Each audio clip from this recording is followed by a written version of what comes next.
Are we ready to go, moms? Yes. How you guys feeling? Yes. Awesome.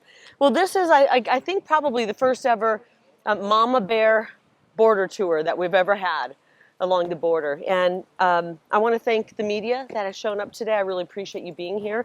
I want to thank these wonderful, beautiful moms behind us, these moms who take care of their babies and are very concerned about the direction our country is going.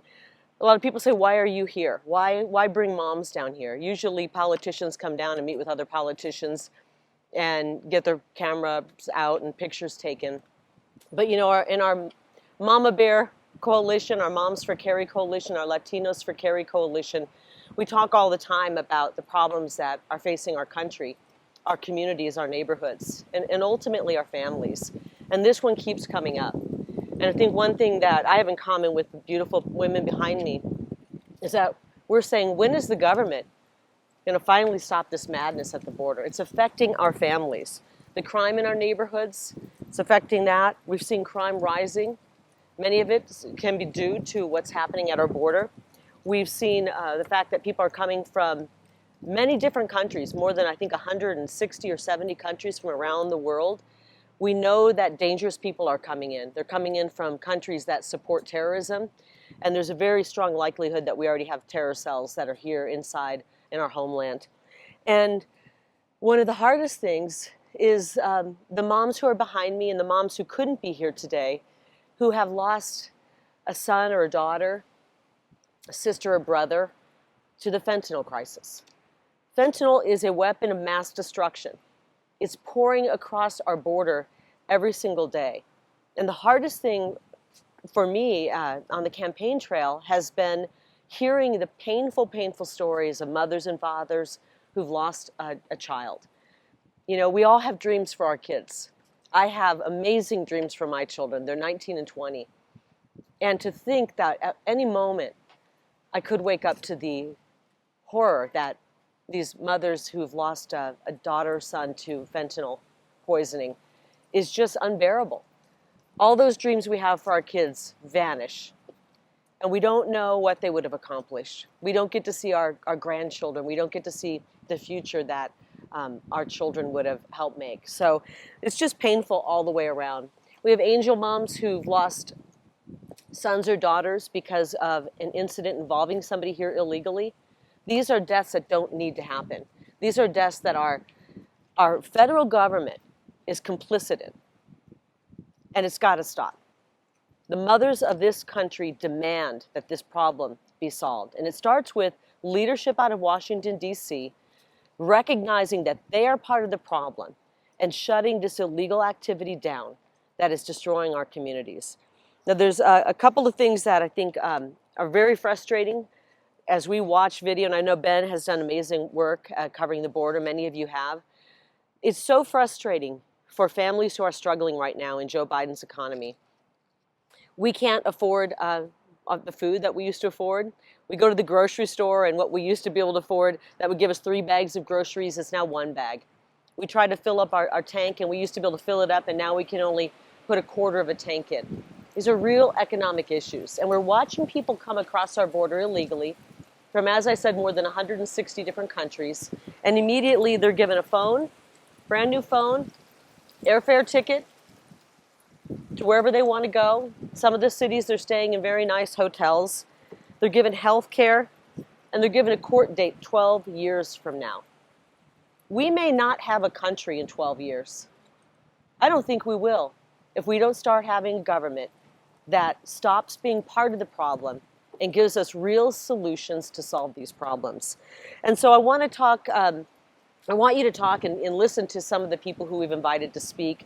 We're going to have Mayor Maldonado from Nogales speak here in just a moment. They've got a real crisis on their hands because in about a couple weeks, a lot of the funding is going to stop. You might be saying, look, I have been here for how many minutes and we haven't seen anybody run across the border, because the border wall does work, by the way.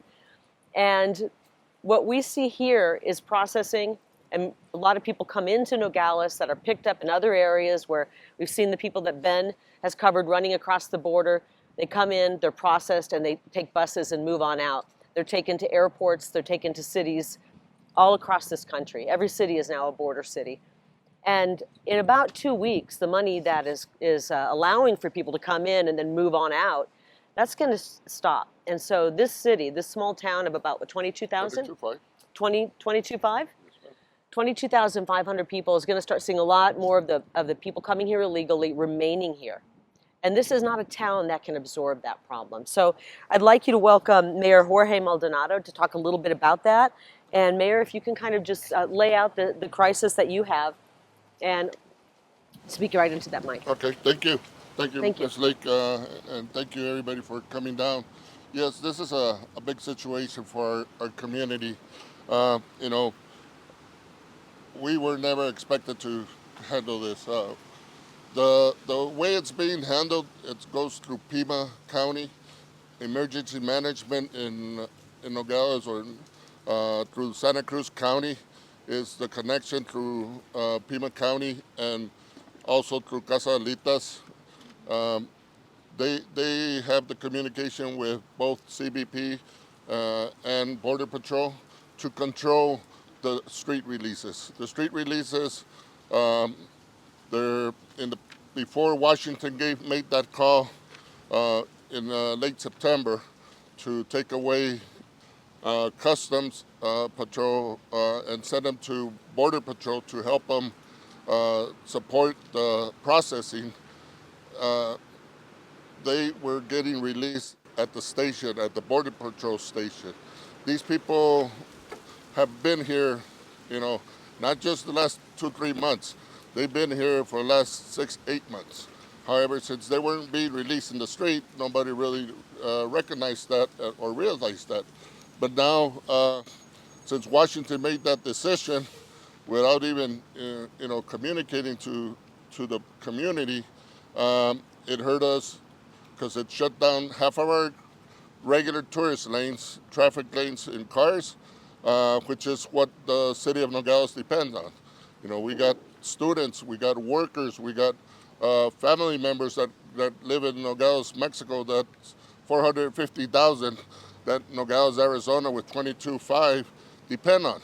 We depend on them, bringing their kids and families to the doctors, to schools, and then go to our local stores and do their shopping. It's a relationship that we've had all along. Now, our communication with both mayors, Jim and in Nogales, Sonora, the U.S. consulate, Ms. Michelle Ward in Nogales, Mexico, the Mexican consulate here, Mr. Bice, in Nogales, Arizona, and myself, and Border Patrol and CBP and emergency management has been tremendous. I think we've done a great job. I think, a lot of people don't realize that we are a very safe border. Now, this situation that has been brought upon us of the release of the migrants, up to now, because we had the funding, and unfortunately, it's funding that we're using with illegals, and we could have used it with legal people. This funding apparently, as of yesterday, is going to expire at the end of November. Now, that's going to cost, we're going from 8 to 9 buses a day that they're using right now to 2 to 3. That's going to cost 250 to 300 migrants that are not going to have a ride to their destinations, which have been either Tucson or Phoenix, and then Casalitas sends them out to where they're going to stay. Casalita is dropping from 1,300 intakes to 700. So all that's going to be a little trail that's going to hurt our city. I made a call last night to everybody in state, federal, that I could reach out. Talked to Ms. Lake last night and told her the situation. We got to have the funding to bust these people out. These people don't even realize where they're at. They don't even know Nogales existed. Like she said, some are being bused from Lukeville, from the areas in Cochise, because we have one of the biggest processing or border patrol stations in the country. So, As far as Nogales, Nogales feeds the country. Nogales, a lot of people don't know that the produce industry, I'm going to say a good 70-80% of the produce that you guys and everybody eats in the country comes through Nogales.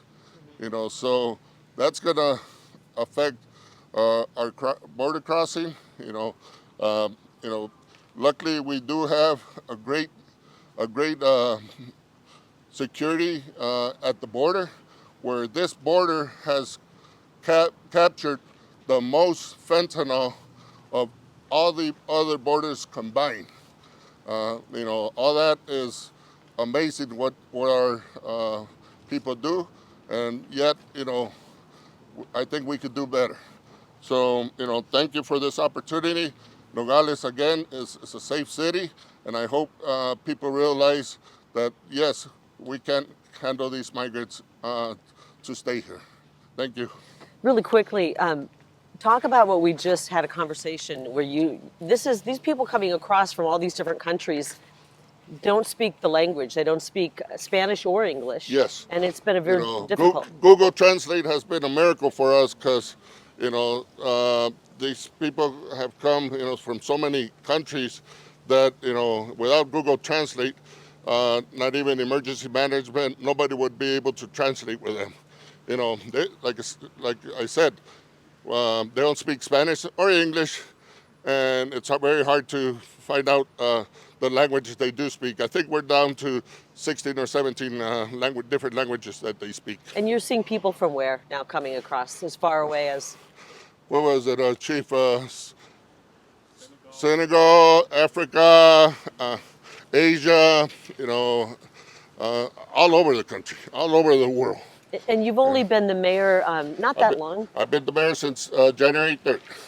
But you've been involved in the city. And I've been involved. I was a councilman for 6 years prior to being mayor, and then but I'm born and raised here in Nogales. 2019 was the problem this bad?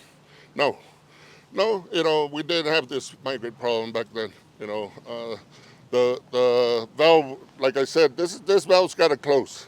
The country can't take these migrants here. This valve's got to close, and we got to tell the you know, federal government we cannot accept more migrants. I think we're not seeing the big flush, but the country is. Do you think that this can go on much longer? No, I hope not. I don't think the country could take it. Well, thank you for telling America what is going on here in Nogales. I think this is an area we don't hear from very often. Thank you so much, Mayor. Thank you. This is an area that we don't hear a lot from, because, you know, we're covering when we see people pouring across the border. And thankfully, these images are being brought to us from people like Ben, and many of the other journalists here are covering that story. But those people are going somewhere. And now if they start staying in border towns like this, it's going to really affect the people of this town. Like you said, the federal government is hurting legal commerce, and they're actually supporting illegal activity. And so these businesses that rely on this business that comes across the border legally are suffering, because the money is being poured into processing people who are pouring across illegally, and the money is now it's being taken away from the port of entry where people are coming in legally. Next, I'd like you to hear from a very brave woman. One of the hardest things, I think, for any mom is to see these children being trafficked across the border.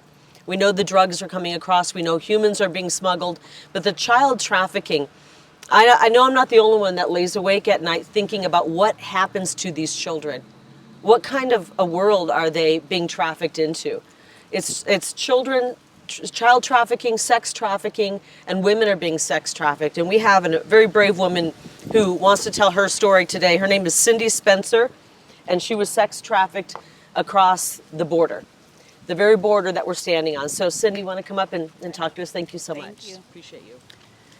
So trafficking can happen as simply as hearing someone saying, I can change your life.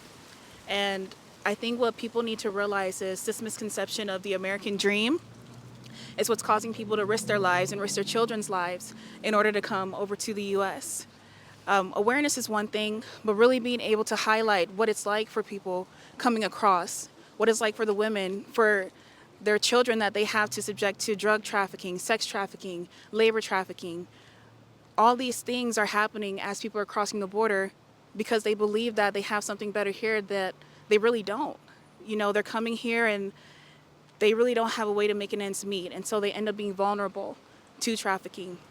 I think if we can bring awareness, and the reason I support Kari is because she does bring that awareness. You know, she does bring that understanding, and she really helps and wants to make a difference with this. And so, you know, for me, it was as simple as those words, you know, I can change your life. And if we can really highlight to the moms, the children, even the men that are crossing the border, that life here in America may not end up being as good as they think, or it may not be better than what they're experiencing on the other side, I think that can make a world of a difference. Thank you. Thank you. Thank you. Really quickly, if you don't mind, what do you think Joe Biden and the federal government needs to do to stop this? I think processing just needs to be made a lot more thorough. You know, right now with the open border situation, it's so easy for people to just come across with very little information, you know, with very little anything, you know. So at the end of the day, just being able to correctly process people, make sure that they're ending up in a safe space and not just in a random city like we mentioned today, and not just ending up in a place where they can be vulnerable to trafficking would make all the difference. And it all starts with just awareness. And you're one of the lucky ones who've escaped that. Yes. And I see you're expecting. Yes. So this is a beautiful story of a survivor, but many don't survive, and many are still trapped in that. And we don't want this problem in America. We don't want this kind of tragedy in America. And so thank you so much for sharing your story. I appreciate it. Thank you. I want to introduce one more speaker, and this is an amazing woman. And so many women are just like her, because every day their husbands go off to work trying to do the best they can at the Border Patrol. They're frustrated with what's happening on Joe Biden's border. They're frustrated because in some ways they can't do the job they were hired to do. In some ways they're just processing people. They know this problem can't continue, and they can't speak to the media, but their wives can. So we have Norma Darnell here to speak. And Norma, do you want to come on up? Thank you so much for being here. Appreciate you. There you go, hon. I feel so honored to speak to you today because, as Kari mentioned, my husband and many other husbands don't have a voice. And I feel so honored that today I can give them a voice. So I have a ministry for moms, and a lot of the moms, their spouses, work as Border Patrol agents. And I want to give them a voice to some statements that they have made. So one husband has said that he feels with this border crisis as if he is breaking the oath that he made to this country. Another spouse mentioned that he feels that he is assisting in potential child trafficking, and he is assisting in that rather than protecting. My husband entered this career because he has a passion for this country, and he has a passion to protect people. And now he feels as if he's lost the ability to do so. A lot of agents are passionate about riding horses, and now they're in the processing center, hour after hour processing migrants. They feel as if a lot of these migrants are being coached. They're coming in with laminated cards of sponsors, and I say that with full confidence, sponsors. And I just want to say that the reason why I support Kari Lake is because she truly understands the border crisis, and you give us a voice. You speak for us, you speak for me, you speak for my husband when I can't do that, but you do. So, thank you. Thank you so much. Thank you. Appreciate that. Oh boy, guys, it doesn't have to be this way, okay? And we know that whatever side of the Republican Party you're on, and there's a few different factions of it, and I think independents and Democrats, many not all, but many Democrats even think this is out of control. It's not working. You know, I think about when Senator McCain was alive and he walked along this wall and he said, build the dang fence. And you got President Trump saying, build the wall. Republicans know we have to have a barrier and we have to have a process that does not allow people to pour across our border illegally. We have a legal immigration process. And what's happening right now is putting every single American at risk. Every single American is less safe because of Joe Biden's border, and it's got to stop. And I am vowing to the people of this great country that I will put an end to it and help put an end to it. So I want to just cover a couple of stats, and then we can do some questions. This year, nearly 400,000 illegal people entered illegally across the Tucson sector. That's about 68% of the population of Tucson. 150% increase from last year, and last year we saw a huge increase over the year before. The problem is getting worse and worse and worse. It's getting so bad that we're actually seeing some of the Democrats who voted every step of the way for an open border are now starting to panic in an election year and saying, oh my gosh, we're going to get blamed for this, and they rightfully so should be blamed for it. And now they're in a panic about what to say and what to do. And they should be ashamed of themselves for allowing this to happen to our great country. There's a lot of mothers behind me who are fed up. They're busy raising their kiddos. This morning, many of them had to pack their kids' lunches, get them off to school, and they drove down here a 3-hour drive. Some of them, it was a 4-hour drive. They want America to know that the mothers of this country are fed up watching our country being overtaken by this crisis that was created by Joe Biden. And so I ask that we continue to put the pressure on. I ask that journalists, I know, Ben, you're doing this already. Many of you are. Start covering this story with the intensity of what the problem really is. And that means every single day, putting the pressure on Washington, D.C., putting the pressure on the lawmakers that we have there to do something to end it immediately. And with that, I will open it up to some questions if you have any. I've got a couple. Okay, Ben. So you see what's happening in Washington, but here in Arizona, 2020, I don't know if you want to talk about the 2022 election, Beth, how bad even the governor now is. They've taken DPS off the line. Yep. But the other question, as a senator, you would have the power to impeach. We just saw a failed attempt against Mayorkas in the House.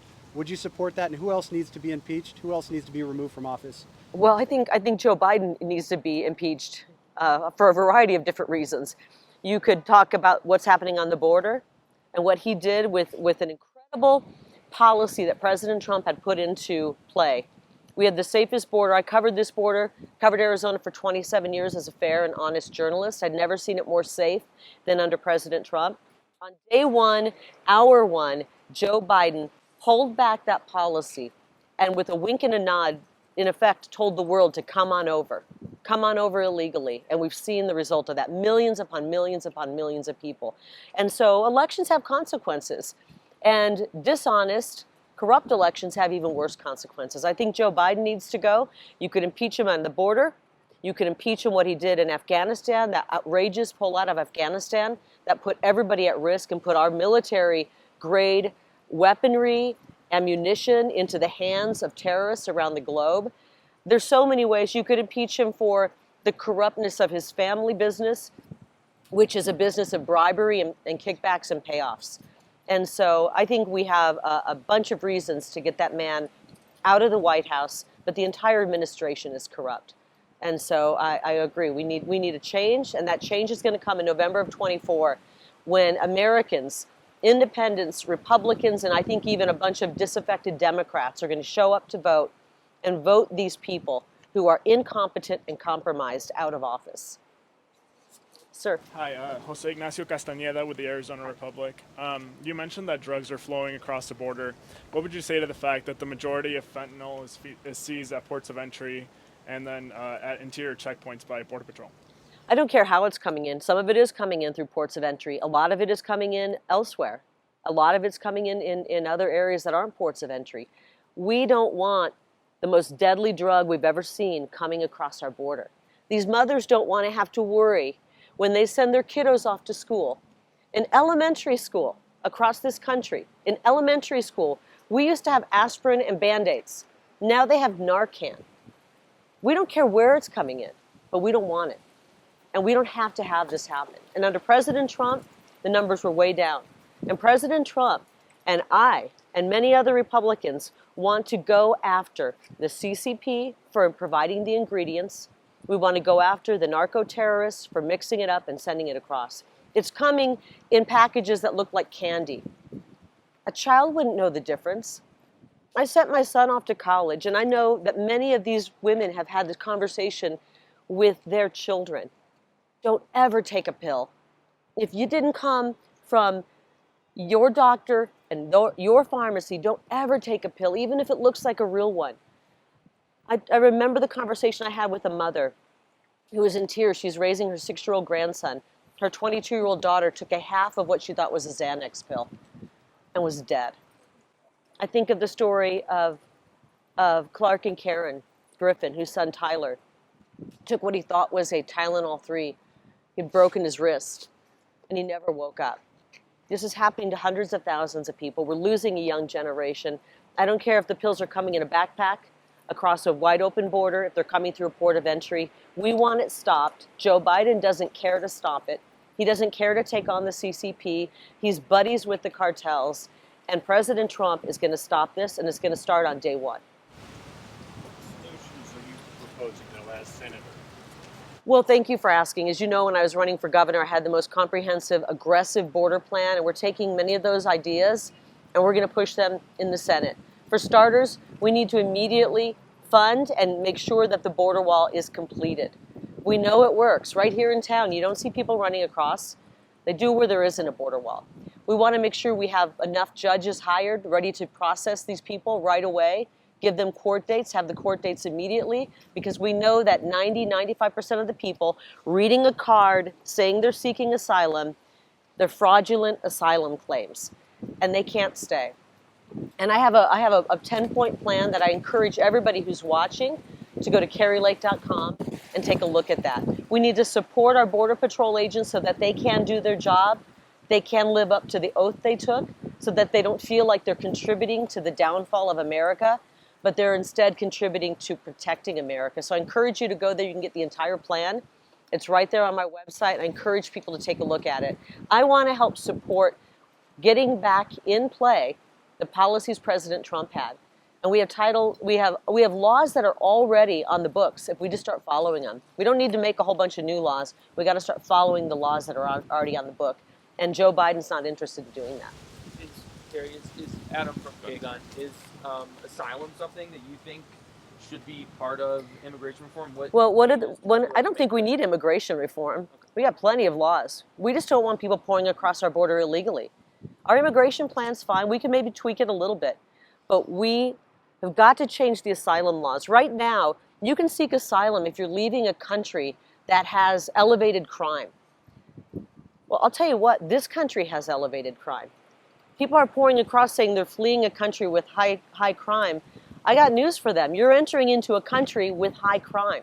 And so we need to change those asylum laws so that that's not a reason that you can seek asylum. We don't have the capacity to take on the world's problems. We need this world, we need frankly 190 countries with 190 strong borders, with 190 duly elected representation and politicians who are truly representing the people, 190 safe countries with great unique culture. And when the whole world's fallen apart, going to hell in a handbasket, you see this problem. And Joe Biden has invited this problem into our country. There's, migrants being dropped off in Nogales every day. There's been 13,000 since September, I think it was, and some of them are migrant mama bears who bring their kids and they want a better future. Do you relate to that? I know you said you. Of course I do. I think this is a catastrophe, what we're seeing on the border, because they're being told a lie. They're being told that you come here and life's going to be better, and I don't believe it will be. It's dangerous for the children. We know that women are being sex trafficked, raped, and we don't know, frankly, that these children who are showing up with adults, whether they're women or men, if they're really their mother or their aunt. We don't know that. And I applaud President Trump. The media lied so horribly about what he was doing. He was trying to protect the children at the border. He was doing DNA testing to make sure that those children coming across with an adult, that there was a relation there, that they were related, so that they weren't being sent into sex trafficking. I've seen The Sound of Freedom. I know many of these mothers behind me have. It's tragic what's happening to these children. And my message to moms who are thinking of coming across this open border, do not come across the border. And people will not be staying. 90% of these asylum claims are fraudulent, and they can't stay. So don't come across, don't take the dangerous trek, don't risk your life, don't contribute to the cartels. Stay where you are, and don't come across this border. What was the spelling of Sydney's first name? Of who's Sydney? first? What was her first? How do you spell it? Was it S-I? Sydney who? The, Cindy. sorry. Sorry, I was like Sydney. Yeah. C-I-N-D-Y. Oh, Cindy. Sorry, Okay. I thought you said Oh, Sydney. sorry. Could I ask Norma a question? A what question? Norma, can I ask Norma a question? Absolutely. Norma, come on in. So you said your husband was a border patrol agent? Yes. So in Cochise County last week, one of the agents died riding an ATV chasing after somebody who illegally crossed the border. What is just the concern for you and other wives of agents who see their husbands leave every day? That is a great question. Thank you, because we do talk about that. Our concern as wives is, number one, remember that all the agents feel as though they're not protecting their country anymore. That ability to truly stop drugs and crime from coming across the border, they've lost that ability. So first of all, we're discouraged seeing them discouraged, that they no longer love their job because they feel they can't fulfill their job. Secondly, our other concern is that because they aren't able to secure the border, because of course they're processing migrants, drugs and criminals passing through the border, with that increase, crime will therefore increase as well. So. And I know that like many wives of law enforcement, you are always concerned when you kiss your husband goodbye in the morning. I'm sure that you know there's risks involved with his job. Yes, then there's those risks as well. Yes, they are risking their lives in a sense. So, yes. And also, my children understand a little bit, they're 4 and 5, a little bit about what their dad does. And so sometimes they say, like, Dad, you're coming back, right? That's something a child shouldn't have to even think about. Thank you, Norma. Really quickly, I want to. You talked about I think it was you with the USA Today or the Republic. Many drugs are coming across the port of entry. We're empowering the cartels right now. The more power we give them, the more money they're allowed to make by trafficking human beings. Trafficking human beings, the more money they make, the more power they have, the more drugs are able to get across any method they want. Any method they want. We've seen a video where drones are dropping drugs across, mules are carrying drugs across, they're coming across. We are empowering these cartels. They're ruthless, ruthless people. And I don't think anybody in this country wants to see them be empowered. Kari, Ben. You mentioned. Oh, I'm sorry. You want to go first? J.D. Wallace with 13 out of Tucson.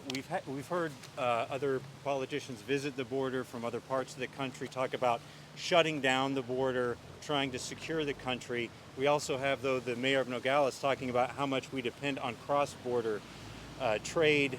We have concerns about fentanyl coming over. How do we both secure it while also making sure we don't penalize the communities Legal that traffic, depend on right. the border? Oh boy, it's windy. That's a great question, and I want to see legal business. I want to see legal business flowing across the border. I think that's great. That's healthy. But we have such a crisis right now, and if we had a president who had a clue, who gave a damn about our country, and sent a very strong message to the world: you're not welcome, and stopped the illegal trafficking of human beings, came down on the cartels, then we could have our border patrol doing a lot more work. We'd have Norma's husband doing a lot more work, at these border patrol crossings right here, like the Dennis DeConcini one that we're at the port of entry where we are right now. But we're short-staffed on all of this. And so I support shutting down the illegal activity. The president could do it just as President Trump started to do it immediately. It's not impossible. This is not, rocket science. This is basic stuff. And I heard one Democrat saying it's very difficult, it's very complicated, we can't do it. No, it's real simple. Finish the wall. Let the Border Patrol do their jobs. Come down on the cartels. Pressure the Mexican government like President Trump did. He did that with tariffs. He said, you want to see tariffs start Monday morning, or do you want to help us on the other side of the border? And you start making phone calls to all of these countries around the world and say, stop sending your people. Stop sending your people. There'll be consequences. But unfortunately, we have a feeble weakling, an incompetent, and more horrifyingly, a compromised old man sitting in the White House who actually has blood on his hands for what's happening. These children who are dying, the children who are being sex trafficked, the women who are being sex trafficked, the people who are being trafficked across this country. It's Joe Biden and this horrible administration's fault. And we have to put an end to it. We have to put an end to it in November of next year when we go to the polls and vote like our lives depend on it, our children's lives depend on it, and this great republic depends on it. Because we're not going to have a country, people, if this continues much longer. Finishing the border, hiring more Border Patrol agents or even more CBP along the border to enforce it, it's going to cost more money. Are you able, as a senator, to get that to happen while we have, right now we have Democrats in control of the Senate. We've seen some gridlock right now when it comes to funding the country. So trying to get something like that to get through Congress, could that be a challenge? Well, this is a great question, and one of the reasons we have to elect Republicans into office. We've got to elect Republicans into office because we need to have the majority in the Congress and the White House as well. We need the House, we need the Senate, and we need the White House. And this Senate race that I'm in is critical. I'm the only mother running for Senate in Arizona. These other two don't get it. Not only are they part of the problem, they've voted to not secure the border for an open border, they don't have the understanding of what it is to be a mother and have the thought of losing a child to the fentanyl poisoning, of having to deal with some of this. So we've got to have a majority, and we will get it done. Listen, we're sending we're freeing up $200 billion for Iran so that they, with Joe Biden's and Obama's plan, to fund terrorism. The $200 billion that we freed up by getting rid of the sanctions on Iran, it's not going to the people of Iran. They're struggling. It's going to fund terror around the globe. And with one little phone call, all they have to do is activate a terror cell inside of America. In addition, we've sent close to $200 billion to Ukraine. I think we can afford to support our Border Patrol and to finish the wall. We can find some money from where Joe Biden is paying back all of the bribes, and we can actually support, rebuild, and strengthen America. We got to be America first, or we're going to be America lost. Kari, you mentioned two things really important. The cartels not just control in Mexico, but they have a lot of control in America too. You have politicians in America who I believe are paid off by the cartels. But you also mentioned, and you can speak to this probably more than anyone, the complicity of the media in America in propagating some of these lies and pushing this. How concerned are you that the cartels already have that influence in the United States? And how big a focus will that be on you as a senator to weed that out? Corruption is so high in this country. The level of corruption is unlike anything I've ever seen or anything I could have ever imagined. The cartels have complete operational control most of our border. I mean, they're controlling the show here, which is sad, which is horrible. It doesn't have to be that way. And the media is complicit in it. I mean, I just did an interview, and many of you may have seen it, with some liberals in the media, and I was describing what's happening on the border. And they're acting as if it's make-believe. They're acting as if these images that Ben has thankfully risked his life and put out to the world are fake. They need to come down and cover the border, but they won't, because they know what they see here is going to shatter the false narrative. And that's a nice word for saying, a nice phrase for lies. The truth at the border will shatter the lies that they've told to their viewers, the few they have left. And once they shatter those lies, their viewers will never forgive them and walk away. And so it's up to us to tell the true story of what's happening on our border, here in Arizona, across our southern border. It can't go on much longer.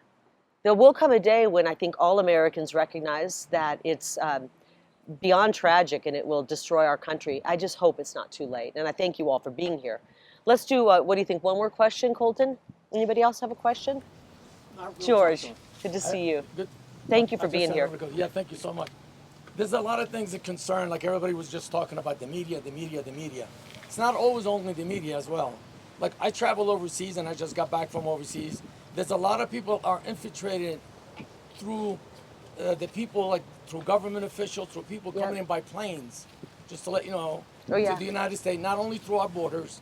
And what are you going to do about that? Like, are they going to do something about it, or just people just going to land at JFK and land in all over the airports? You mean they arrive and they overstay their visa? Yes. Yeah. Oh, yeah. I mean, we've got millions upon millions doing that as well.